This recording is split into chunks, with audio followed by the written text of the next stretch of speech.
Sobra naman yung pagwawalang hiya ninyo sa amin. Nagbabalikatan kami para maghanda sa tulad ninyo. Pati yung politika namin. Tinasok na ninyo yung LGU. May Chinese na kaming mayor, si Alice Goo. Yung key sectors ng aming bansa, in-infiltrate na ninyo. Mga eskwelahan namin, mga negosyo, pati yung media, pati yung local government units, in-infiltrate ng inyong mga agents. Pagkatapos, kayo pa yung may lakas ng loob magsalita ng ganyan sa amin. Kaya tama yung kasabihan mga kababayan dito sa amin, naan matinao, maginibo. Ang ibig sabihin, mga kababayan sa Tagalog, ang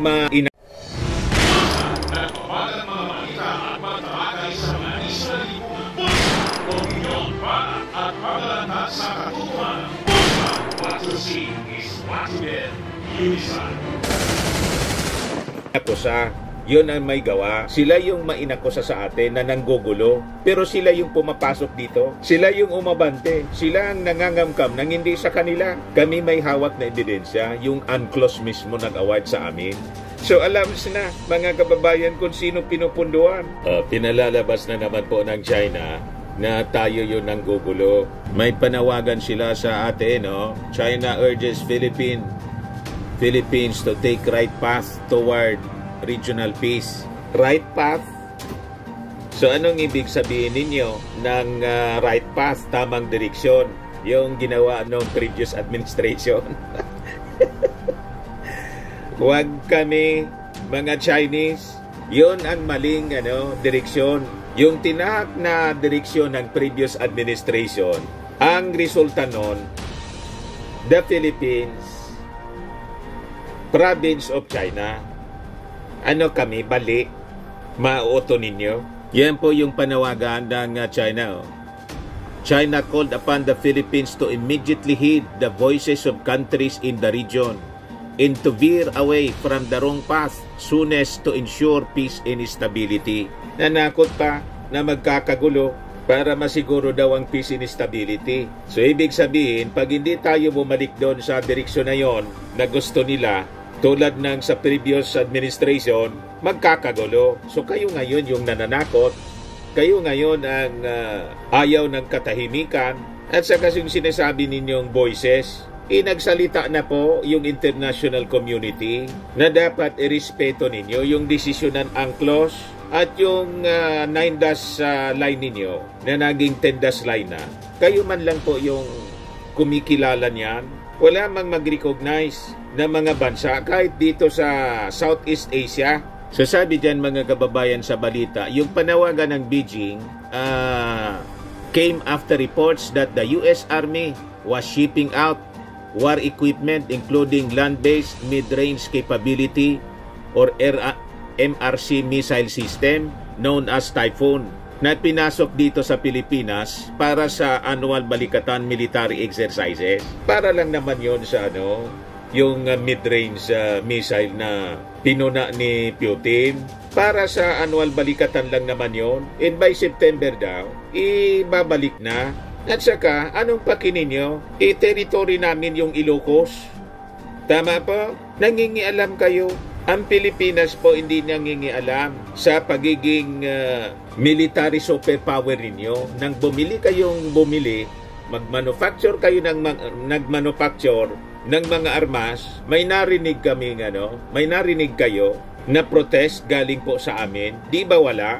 Hinayaan lang namin kayo na mag-upgrade ng inyong military. Basta huwag kayong mangingialam dito sa aming territory. Yan ngang sinabi ni Super Ate na nakatutok na yung inyong mga missiles, supersonic missiles dito sa amin, 25 areas. Hindi nga nag-react kami ng masama sa inyo. Sabi nga ng Armed Forces, diyan niya nakarating sa amin yung balitan yan. Tanong namin kay Senate Crying. You see, wala man kaming narinig na ganyan. Pero sabi po ni General Browner, ako mismo hindi ko nakita yung sinasabing reports na yan or even the location of these 25 targets. A missile attack is a possibility. Ang isa pong pwede natin gawin is to harden our facilities. We protect our facilities from possible missile attacks. So ganun nga lang po yung yung naging reaksyon ni General Browner. Ang ibig niyang sabihin, palalakasin din namin yung aming defense. Kung baga, may nakatutok na, although wala siyang personal knowledge, na 25 areas dito sa ating bansa ang nakatutok na ang sa inyo yung full story ng balitang yan. Click subscribe muna dito sa ating YouTube channel and hit the notification bell para lagi po kayong updated sa mga kaganapan dito sa ating bansa.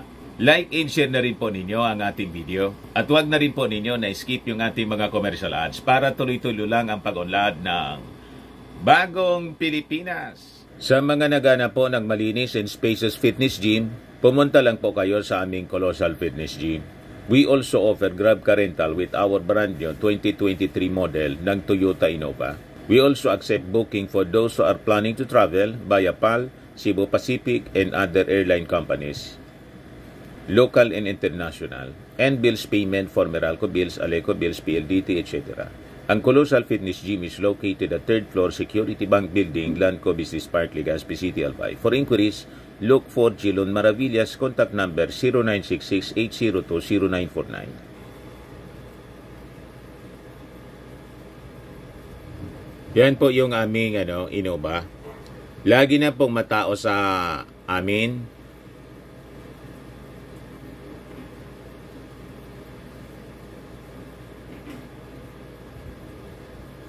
Yan po mga bagong clients namin. Napakaganda at colorful at napakalinis ng aming gym po. Pati mga foreigners po pumupunta sa amin, mga British tourist po sila dito sa Legazpi. Na-set up na rin po yung aming mga brand new gym equipment.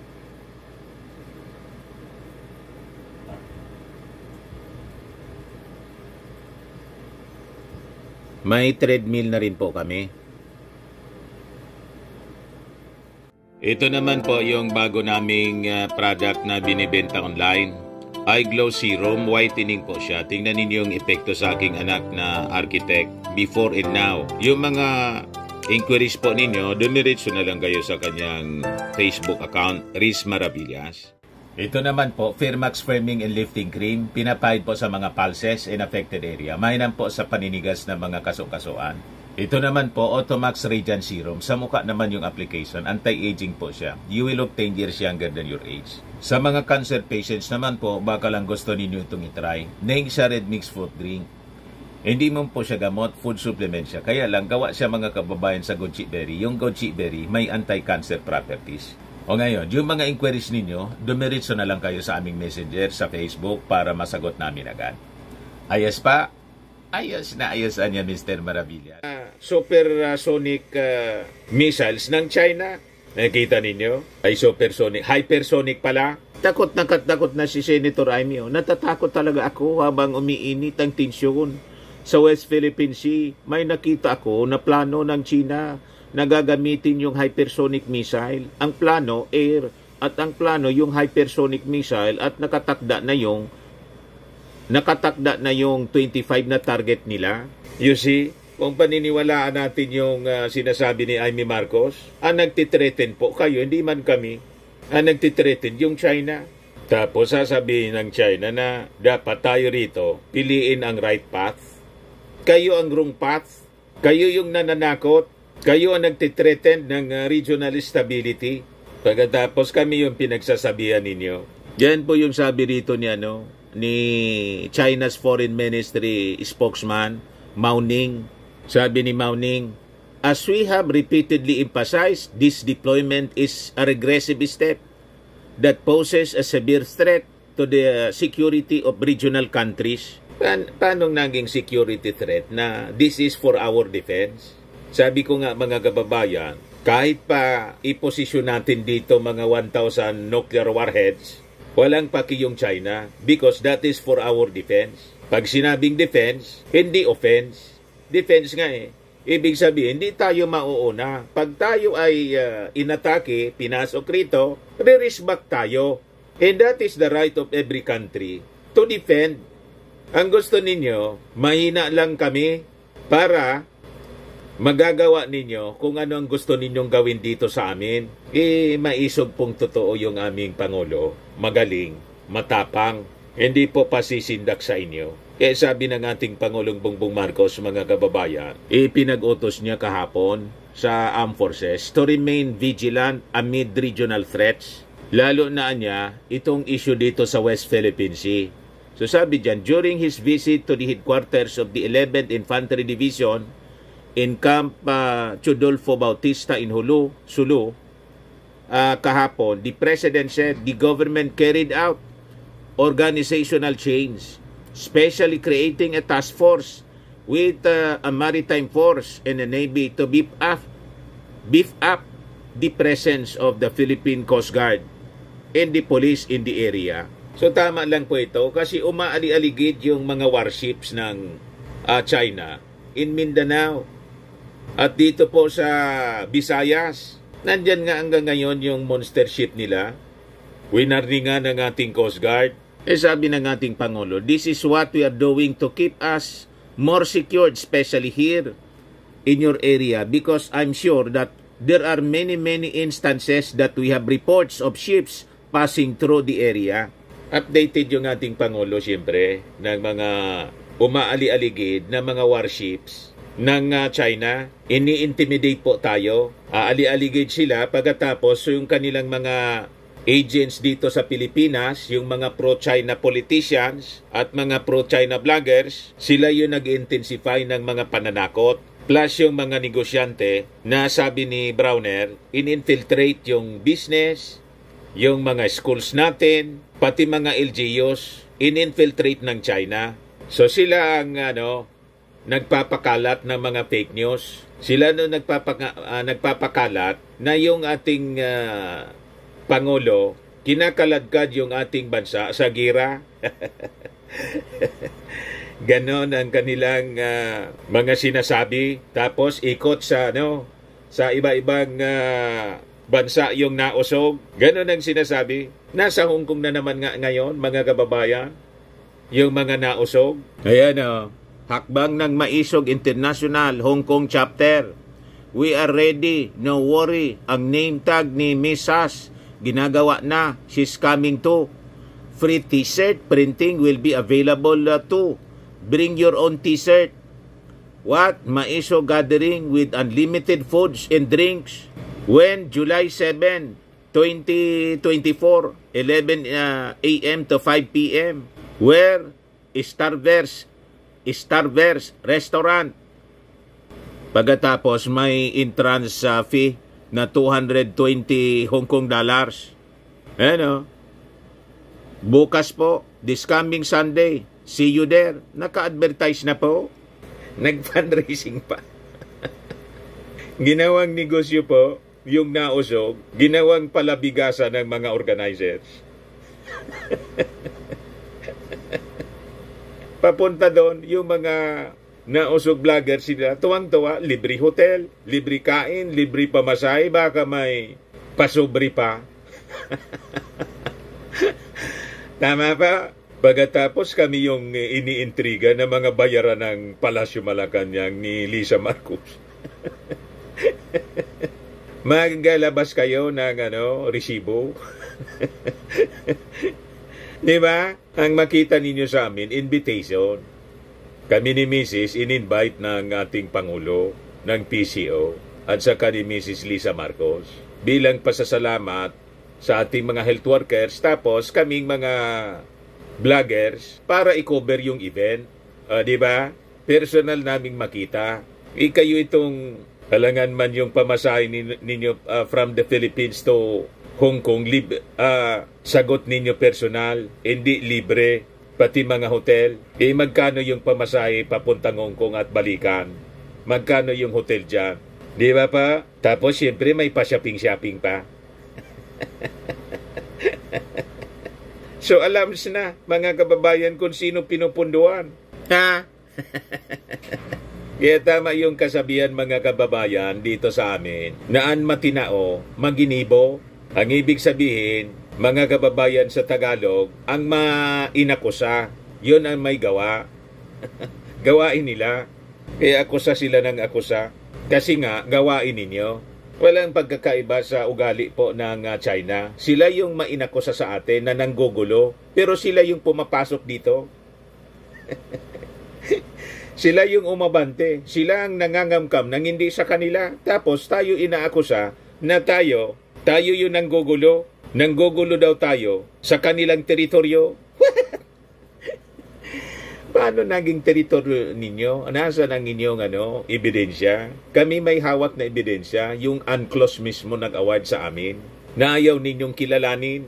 Kaya sabi ng ating Pangulong Bongbong Marcos, so we just have to keep vigilant anya to continue to watch what is going on and to make sure that we are monitoring everything that is happening. Sabi naman ng China, as we have repeatedly emphasized, this deployment na niya is a regressive step that poses a severe threat to the security of regional countries. More importantly, it disrupts regional peace and stability and contradicts the collective aspirations of the region for peace and development.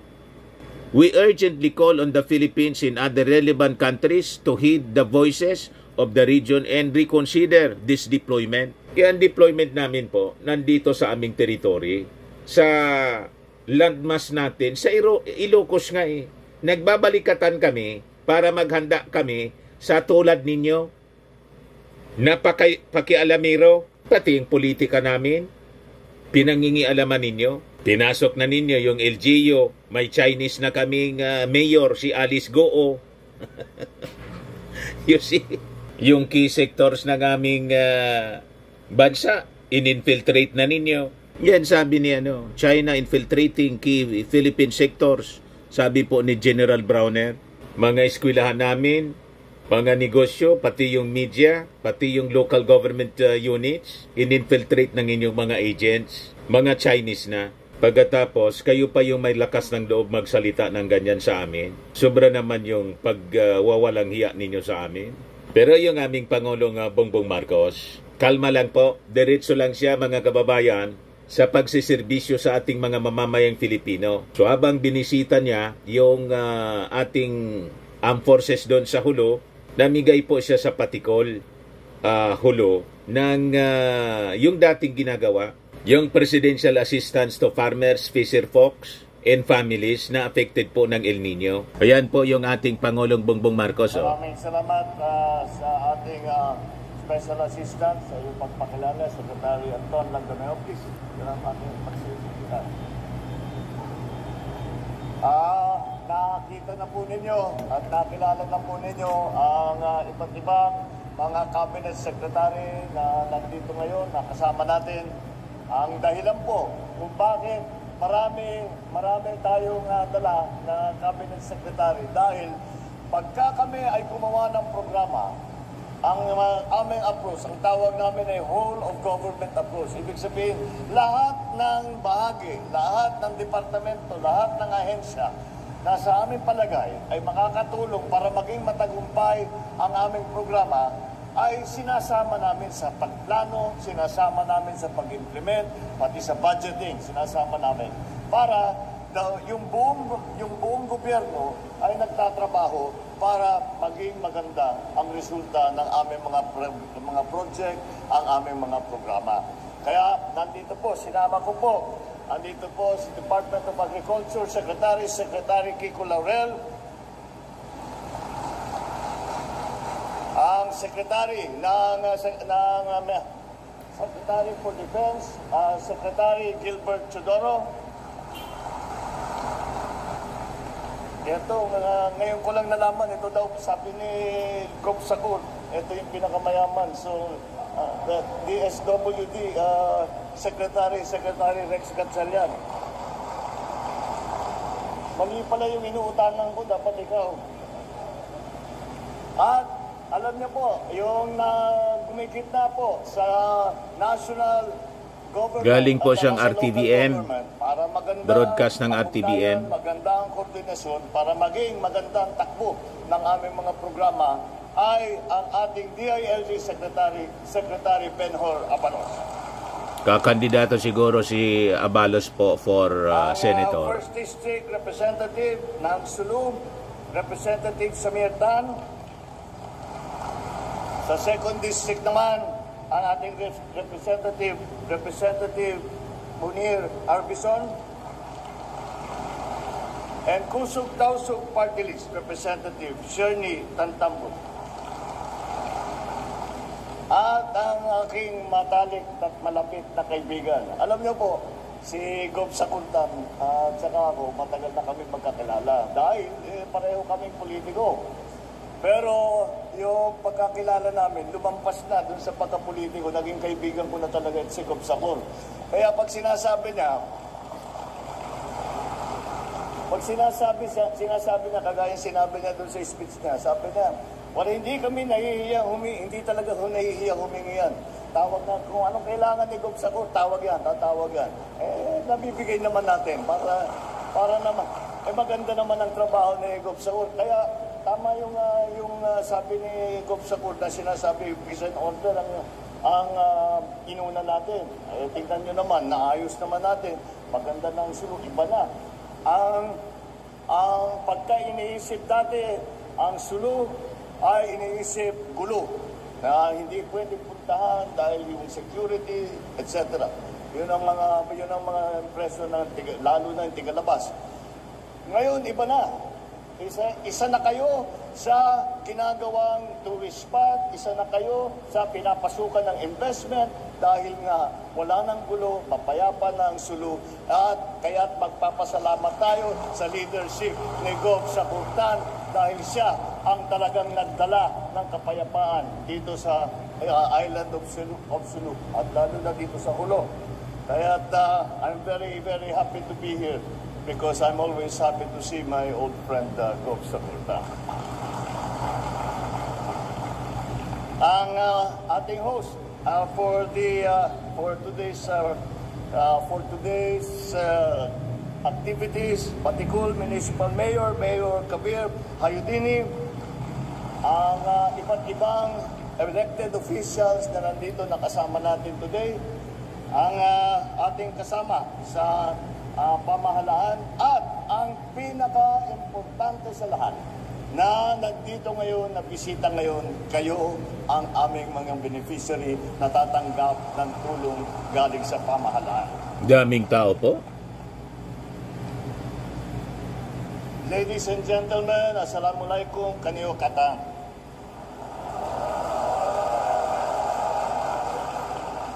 Ikanalulugod ko na makasama kayo ngayong araw mula sa mga magsasaka, mula sa mga di alintana ang matinding sikat ng araw para masaganang ani, hanggang sa mga mangingisda na nakikipagsapalaran sa ating mga karagatan para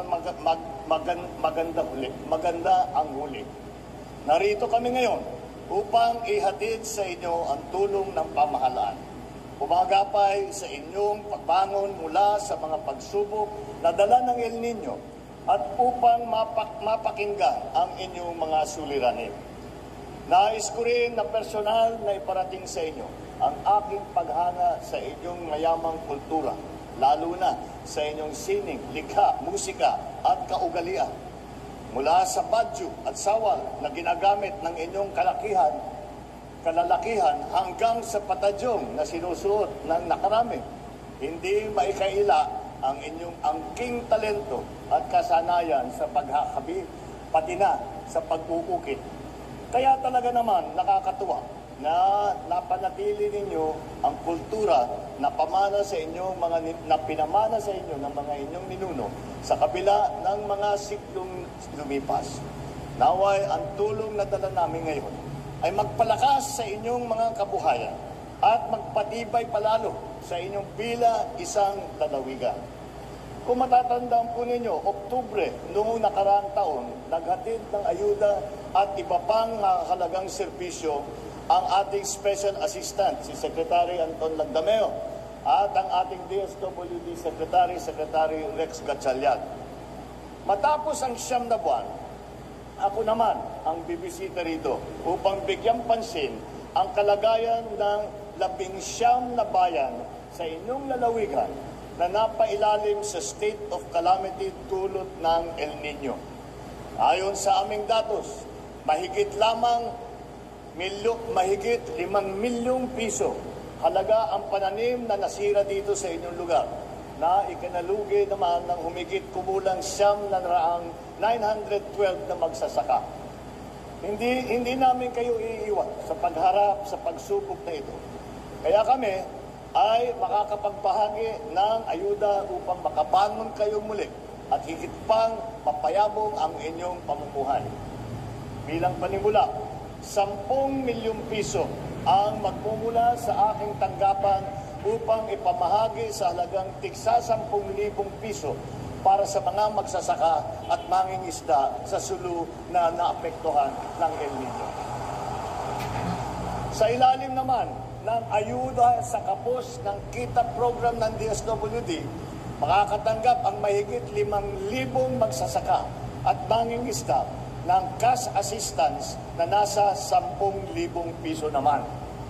Mula naman sa opisina ng ating speaker, kasama po dito kaya po ang tawag po namin is whole of government approach. Pati House of Representatives, pati Congress, sinama na namin.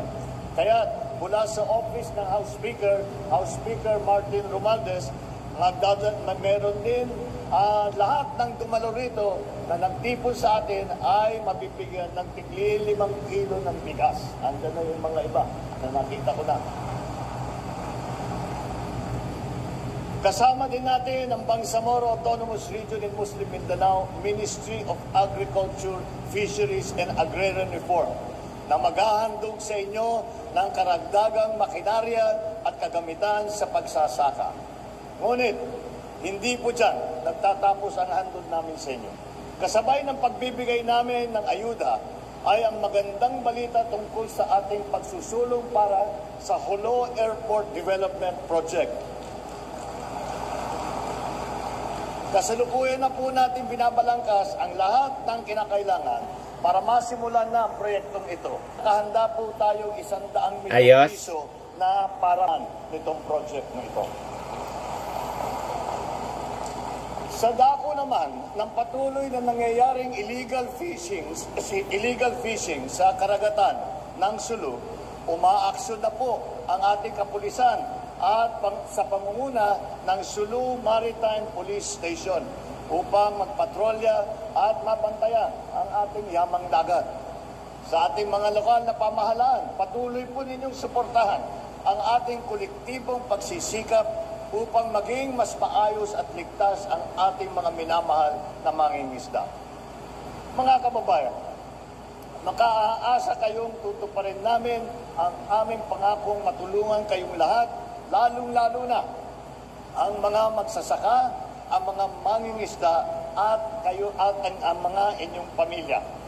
Upang naman, masabi natin ay may pag-asang makamit ninyo ang mas maginhawang pamumuhay. Isa sa aking mga sinumpang nung ako'y umupo na sa pagkapangulo ay ang tiyakin na maayos ang kalagayan ng ating mga kababayan na nagsisilbing pundasyon ng ating agrikultura. Hindi maitatanggi na kayo ang nagtatawid sa ating pang-araw-araw na pangangailangan.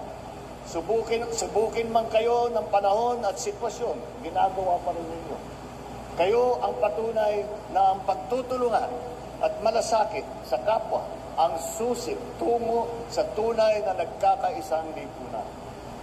Tunay ngang sa inyong nakasalalay ang kinabukasan hindi lamang ng ating mga kababayan dito sa Sulu, kung hindi pati na rin ang ating mga mamayan sa iba't ibang sulok ng buong Pilipinas. Kaya naman, sa bagong Pilipinas, magiging kaagapay ninyo kami upang mapalago pa ang inyong sektor at mabigyang katuparan ang inyong mga pangarap. Umaasa din ako na makikiisa kayo sa amin sa pamamagitan ng pagiging mas masinop at maingat sa paggamit ng inyong mga natanggap na ayuda. Siguraduhin din ninyo na napapalagaan ang wasto ang ating kalikasan at huwag abusuhin ang paggamit ng ating mga pinagkukuhanan ng yaman. Huwag kayong mag-alinlangan na lumapit po sa tanggapan ng Pangulo. at sa inyong mga lokal na pamahalaan na sapagkat bukas po lagi ang aming mga pintuan upang pakinggan ang inyong mga suliranin at hinaing. Sa ating patuloy na pagpabayanihan, naniniwala naman ako na agarang natin maitataguyod ang mas matatag, mas maunlad at mas masaganang bagong Pilipinas. Muli, maraming salamat po sa inyong sipag. Mabuhay kayong lahat. Halos every other day mga kababayan may pinupunta ang province, yung ating Pangulong Bongbong Marcos, para sa distribution ng mga ayuda sa ating mga farmers, fisher folks at families. Ganon katindi mga kababayan ang serbisyo ngayon na binibigay ng ating administrasyon. O ito naman po yung 20 pesos per kilong bigas. Yan, look, line up to buy. People line up to buy at 29 pesos per kilo at the Bureau of Plant Industry in Manila. Kahapon po, as the Department of Agriculture has started to sell 29 pesos per kilo of rice at 10 selected Kadiwa centers in Metro Manila in Bulacan under the government's Program 29, aimed at providing affordable rice para sa mga vulnerable sectors.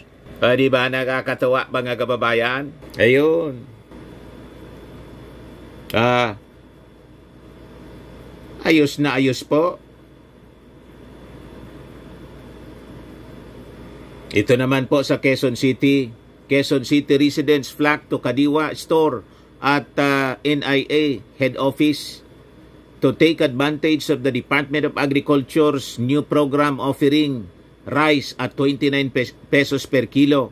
This pilot program launched in 10 locations across Metro Manila in Bulacan aims to make rice more accessible to vulnerable sectors.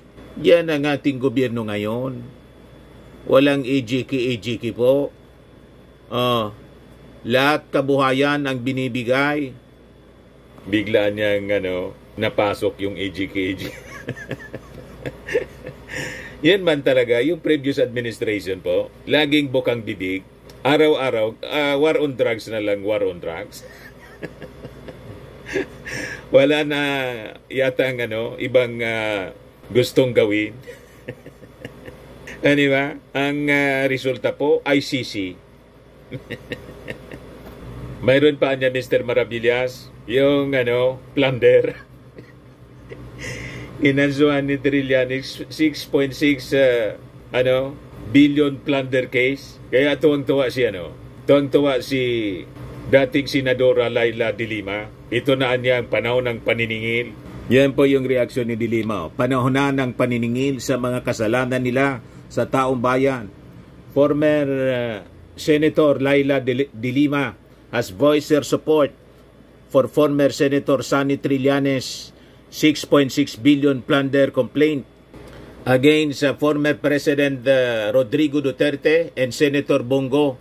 In a social media post Saturday, de Lima wrote, panahon na ng paniningil sa mga kasalanan nila sa taong bayan, emphasizing the need for accountability for the alleged wrongdoings against the Filipino people. Ayan po ang post ni de Lima sa X. Di ba? Ito yun naman mag-file si Trillanes. 6.6 billion plunder rap. Talaga niya, Mr. Maravillas. Weather lang. Kung anong tinanim, yun ang inyong aanihin. What you sow, you reap. Ganun lang po. Ayan man lang po mga kababayan. Ako po si Dante Maravillas. Bye-bye. God bless.